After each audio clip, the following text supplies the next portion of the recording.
Welcome to the Steering Change Podcast, navigating through the commercial transportation industry in Alberta and beyond, powered by the Alberta Motor Transport Association. Here's your host, Kelsey Hipkin. Greetings, friends, and welcome to today's episode, which just happens to be Steering Change's 50th milestone podcast. So thanks for joining us today. Also joining us, we have Shelley Walker, CEO of the Women's Trucking Federation of Canada. Established in 2015, WTFC is a network created for women to empower, expand, and retain employment while shifting attitudes about women in commercial transportation and beyond. This includes supporting the industry with issues around training, safety, career progression, education, mentoring, and more. Shelley, welcome back to Steering Change. Oh, thanks for having me on, Kelsey. Always a pleasure. To start, can you tell us a bit about yourself and the work that you do? Well, I'm the CEO of the Women's Trucking Federation of Canada, and I am also the president of the No Human Trafficking campaign. I have been out of a truck now probably just over 4 years, but I still have my license because I've dedicated myself full time to WTFC and helping it advance, as well as the stuff I do in human trafficking. So I'm so glad that you mentioned your Class 1 and your truck driving past. Can you tell us a bit more about your family history with industry and your life as a Class 1 driver? Well, my dad was a truck driver, so that's why I got started in it. My uncle started a company called Bell City Brands, which was fruit and produce, and now became into Bell City Transport out of Brantford. So trucking is in the family. And for yourself, what was your experience as a driver that kind of led you to be so impassioned about the Women's Trucking Federation? I was finding that I wasn't seeing enough women on the road.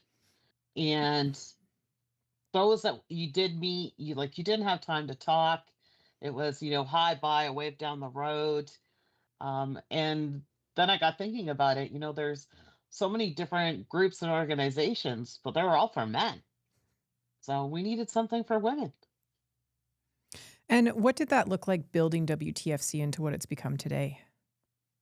Building WTFC, that was a struggle because so many people looked at me as being just a driver, right? What do you know? You're just a driver.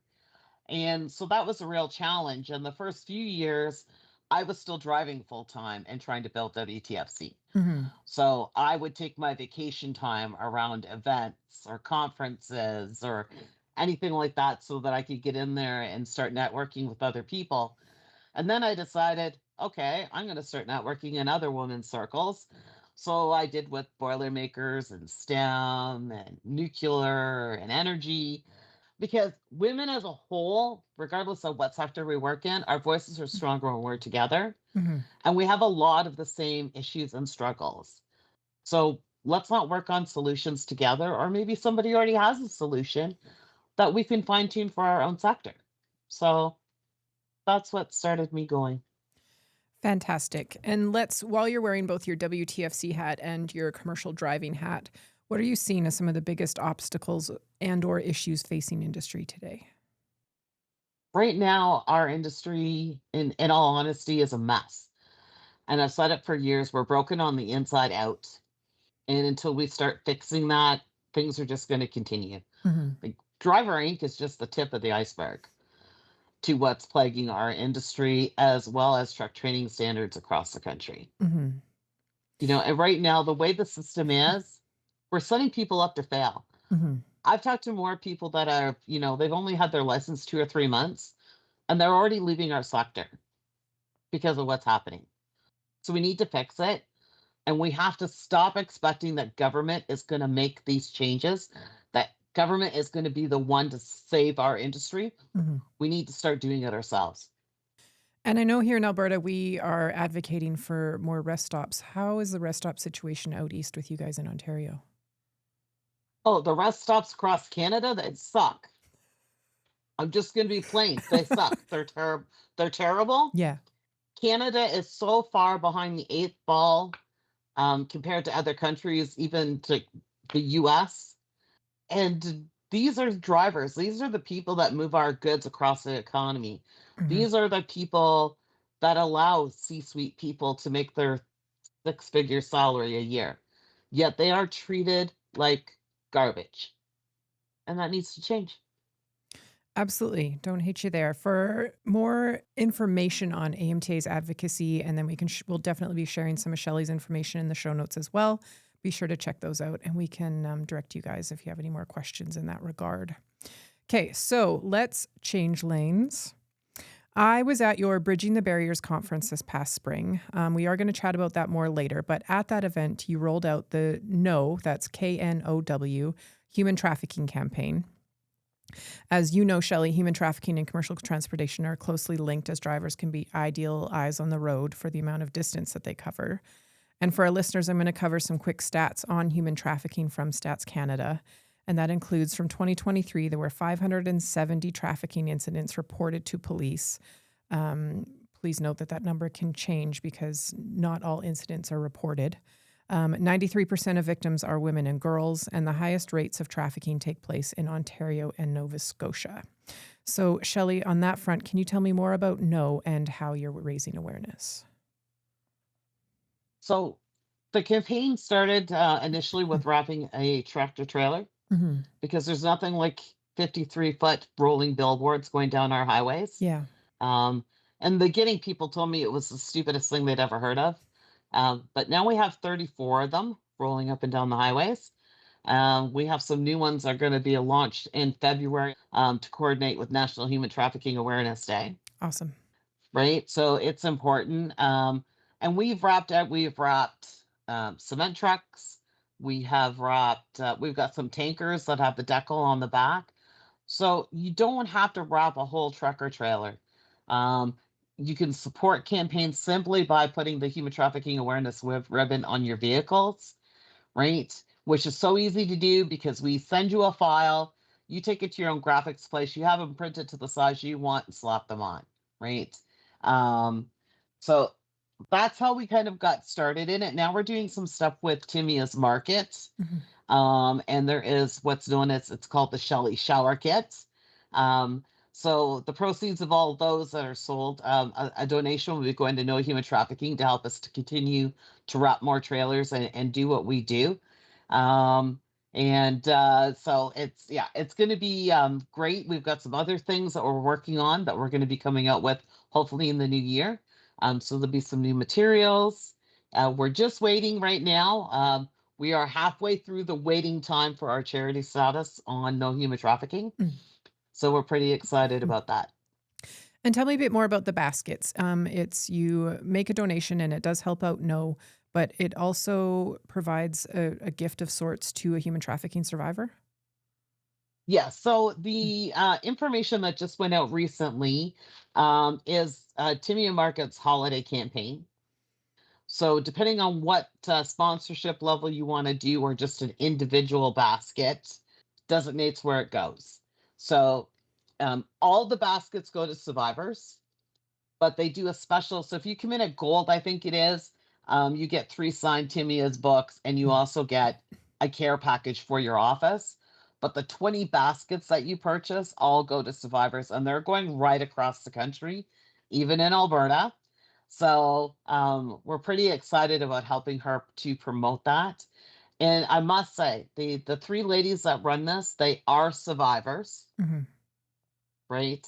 So by purchasing these baskets, you're not only helping survivors that are just starting to come to take back their lives, you're also helping those that need employment and helping them fund for wages.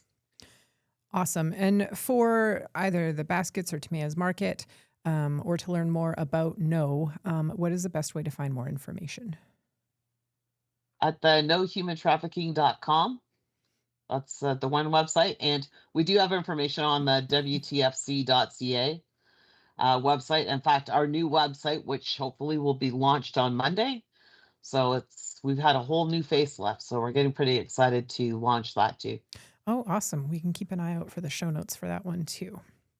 Okay, so back to Bridging the Barriers that I mentioned a while back. You guys had kind of primarily done that in the East, and 2025 was the first year you've expanded out West. You were in Calgary. Can you tell me why the expansion and how did it go? Well, we're having a lot of women that were flying in from Alberta and Saskatchewan to our Ontario conference. And we had a lot of members still out west that were like, why does everything happen in Ontario? Would you think about coming out here? We don't want a half day conference. We want the full experience that the people get in Ontario. So we just decided, my board, we hemmed and hawed about it a bit, because when you don't have enough boots on the ground to do the hotel checks and the food Hmm. checks and all those type of things, it made it difficult. So we just decided we're just going to go for it. So that's what we did, and it was a huge success.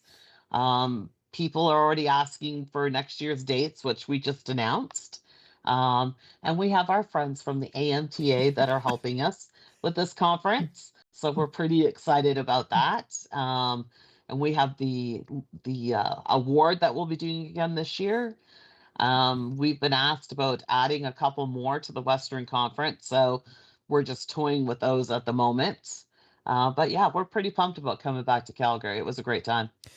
Awesome. And that award that Shelley mentioned is the AMTA Western Trailblazer Safety Award. We were thrilled to work with your team on that, Shelley. The first nominee was Christine Gruel with Four Seasons Transportation, a wonderful human and former AMTA Safety Person of the Year. So we are really looking forward to working with you guys again on 2026. You mentioned that you have your dates ready. Are you willing to share those with us today? Yes, those are May 26th and 27th. Fantastic. So we can include that in the show notes for you as well, folks. And then you can keep an eye on WTFC for when that event takes place and registration details. Okay, I'm going to start winding down, but I'm going to go back to WTFC itself. Can you tell me a bit about your mentorship program and how that works? So the mentorship program that is being run by Jackie on my board, who is from Edmonton. So Jackie designed this program up, and so she's currently right now accepting applications in for mentors or mentees. And then she'll start pairing people together, and we'll go from there. So we did the soft launch when we were in Calgary. We did a bigger launch of it in September in Ontario. We've sent information out to people. So it's just as you're well, same as I am, and we are in turbulent times within our industry right now due to economic. So Mm-hmm. people are a lot more stressed out. They're extremely busy, but we're hoping that they'll realize the value that, this is the best time to have a mentor. This is the best time to work with a mentee. It'll lower your blood pressure. It'll keep stress lower. Um, and it'll just give you somebody just to vent with if you need Mm-hmm. to, right? So it's a perfect time to pair up with either a mentor or a mentee right now.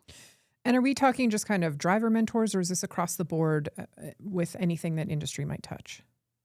Yeah, this is across the board. So some of the ones we've already received, they're from managers, executive, safety, some HR ladies. So this is not strictly for drivers. We have a open forum for drivers.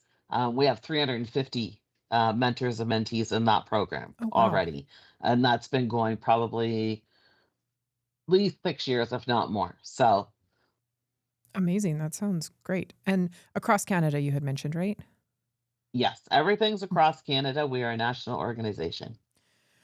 Perfect. Okay, Shelley, I really appreciate you joining us today. I just do want to open the floor for the end here. Is there anything that you would like to add? No, I can't think of anything. Just to let you all know that we are excited to come back to Calgary. We are looking forward to it, and hoping the weather gods are just as nice as they were last year. A girl can dream. Thank you so much for your time again, Shelley. Thanks for having me on. Take care. Let's close with some AMTA news. AMTA Special Edition Holiday Networking Regional Meetings in December take place December 3rd in Calgary, December 9th in Edmonton, and December 11th in Grande Prairie. Stay tuned to amta.ca, our e-news, and our socials for full details. As well, AMTA's 88th Annual Conference takes place April 22nd to 23rd at the Grey Eagle Event Center in Calgary. Registration and sponsorship is now open. And in tandem with conference, be sure to check out AMTA's award nominations. Do you know someone who goes above and beyond in the fields of safety? Maybe they're a trailblazer of industry, a supplier who turned your business around, a friend to industry, or an AMT staff member who goes above and beyond. They deserve to be recognized, and this is your opportunity to do so. Award winner prizes include tickets for 2 to our award celebration, a night at the Grey Eagle Hotel, and a cash prize. Start thinking about who you could nominate today. Also, is there a way you think AMTA could be more engaging with you, our membership, and our listeners? Let us know your ideas and email marcom, that's MARCOM, at amta.ca with steering change in the subject line, and share your thoughts. And to end, do you have any questions or comments about the Steering Change episodes, particularly today? Please do reach out on our Instagram at AMTA_CA or LinkedIn and Facebook at Alberta Motor Transport Association. Stay safe and see you next time. Thank you for listening to this episode of AMTA's Steering Change podcast. The views expressed by guests of the Steering Change podcast are their own and may not reflect the views of AMTA, its hosts, or sponsors. Did you have a question that you would like answered on an upcoming episode of the Steering Change podcast? We want to hear from you. To submit a question to the Steering Change mailbag, hit up our DMs on LinkedIn, Facebook, or Instagram with the hashtag Steering Change, and your question will be answered either live on the podcast or by one of our SMEs here at AMTA. We ask that you share this episode with those in your network that could benefit from what we discussed today, and make sure to subscribe to our podcast on your favorite podcast platform so you can be notified when future episodes are released. You can learn more about us and our mission by visiting www.amta.ca. Now get out there and have a safe day.